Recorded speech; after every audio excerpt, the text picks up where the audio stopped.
Welcome, sirens and sea witches, to this special spooky behind the scenes with me, Mermaid Moxie Marina. Dive into our hauntingly beautiful self-created set. In our cauldrons, we used dry ice, a classic practical effect. This beautiful tail, of course, is a finfolk, which I'll tell you more about in a bit. And this costume was actually found through the LA Opera House. The rest put together by me, of course. So for today's theme, we are doing a sea witch, witch doctor type transformation. We're gonna start with me in my human form, if you will. And this costume is going to help us transition into the next form, which is actually the mermaid form, the hex or spell we will be doing. Today will not be the first time I'll be transforming into mermaid form. I am actually a professional mermaid with an awesome company called Shiro's Entertainment. And what that means is that not only do I swim for, aquariums occasionally and kids' parties, but I'm a lifeguard certified performer in the water. So today I'm gonna be transforming into the finfolk voodoo tail.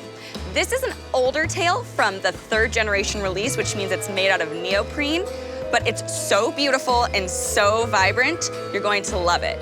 Finfolk's coming out with some new tails right now that are actually made out of scuba knit, so I'm excited to see the difference in what a neoprene will look on a photo and what a scuba knit will look like on a photo.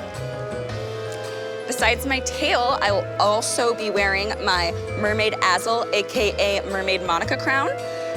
It's really beautiful colors to match, and what I did so that I can eventually hopefully take it in the water is I just flexed and sealed it and gave it a little extra layer of glue. Now, my prized possession of this shoot is the top that I actually made.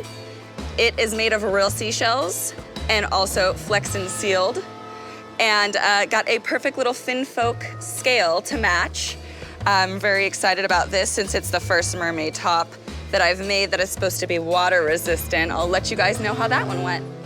Thank you to the photographer Mike for editing and filming that chilling interview. If you loved that video, you'll love all of Mike's videos, so be sure to follow his YouTube page as well. That's gonna be linked in the description.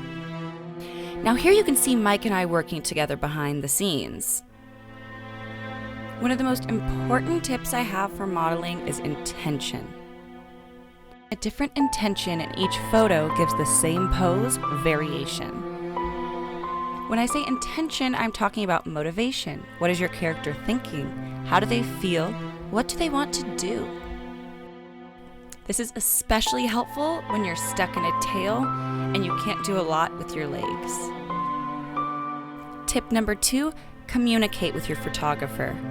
Whether doing a land shoot or an underwater shoot, you should always communicate about vision and process.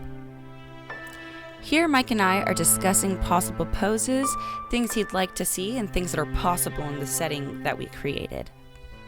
Even in a smaller space like this, you can create beautiful photos. That brings me to my 3rd tip. Always dress your set. If you're in a small environment, what is around you is going to make a huge difference to how the photos turn out. For this small set, I brought in a bookshelf and adorned it with everything spooky, bringing in cauldrons, fire, lighting, leaves, the whole works, and it was worth it. Hocus pocus, there you have it. A tiny team of 3 made beautiful photos. Yep, just me, the photographer Mike, and my husband helping with the dry ice and animation skills. Not much Photoshop was needed for any of these, but we like to throw in effects here and there, just for fun. Happy Halloween! I am so pleased with this tiny set I was able to create, and so happy with the photos created by Mike. Swim on over to my Facebook page to see more, or to my Instagram.